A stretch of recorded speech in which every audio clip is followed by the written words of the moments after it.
Good evening mga brother natin dyan. Tayo sa tax ng loft natin, no? Mature niyang paggabi. Overlooking. Hindi pa rin maayos yung loft. Injured kasi tayo. Meron tayong back injuring malala. Medyo nakakalakad-lakad na tayo na maayos. Mabigat na lang, heavy na lang at nagpahilot tayo. Pagkapatukan natin.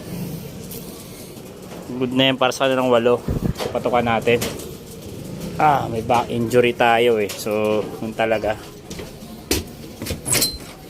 Hindi pa tayo makapag buwelo sa loft. Buti na lang wala tayong palipad ngayon dito.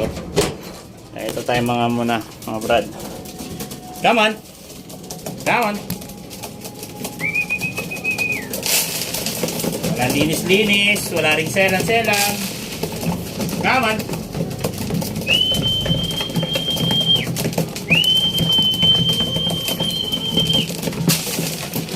Salamat.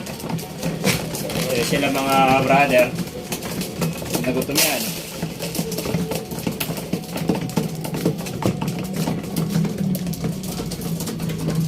Papalitin tayo ng tubig nila mamaya. Ito yung tubig sa dulo Yan sila ngayon. Hindi pa rin nakapaglinis. Ganyan tayo ka-busy. Lalo nandun tayo sa kabila later on magpo full time tayo dito or at least medyo full time para malagaan natin sila. Okay? Kailangan tayo ng mga ibon natin po Pag pinakawalan lang natin silang dyan, madadagit sila ng iba kung di natin sila tututukan. Or worse, kainin sila ng mga pusa dyan sa tabing bubong-bubong. Or tirador rin sila ng mga kabataan dito, yung mga hindi talaga pigeon fancier, mga nag-aalaga lang, mahilig mandagit, mangbenta, mangkatay, gawing pulutan yung mga ibon. Yung mga ganun po talaga So kailangan tayo ng ibon natin para alagaan natin sila, and the rest po, pagkakarera na, they will give their best. Siyempre, depende rin po yung kung anong bloodline po yung pinili natin or kung anong race course yung sasalihan natin, kung sprint ba yan, middle or long distance. So yan po yung mga natutunan din natin sa mga mentor natin na malulupit. Come on. Wala nang kuskusan ng flooring, pero pag totoong race na yan na, tututukan talaga natin ng matindi. Kailangan. Kasi pag hindi yan, at least yung feeding importante. Kasi nagawa ko na dati yung pag di mo natutukan talaga, mahirap kahit moron finishers lang for sure ang madadali. Last year lang kami nakapag superset ng tropa at marami pang pauwi yung norte, pero masaya na. At least doon sa race na yun nakaparty kami kahit onte.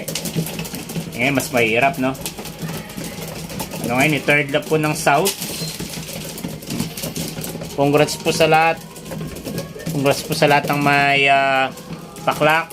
Shout out kay paring Jeff, shout out sa team Abangers, team Chamba, shout out, at sa iba pa pong team dyan na solid ang mga samahan. Come on.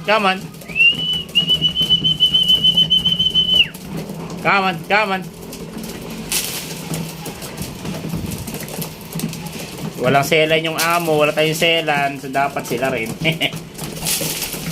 Basta tuyo yung flooring. Okay yan guys. Okay yan. Sige na lang good stuff para sa kanilang 8. Sa mga nagtatanong po na 4x6 po yung loob ng loft.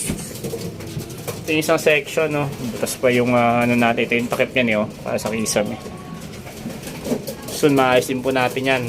Maganda rin pinturahan natin yung loob at labas.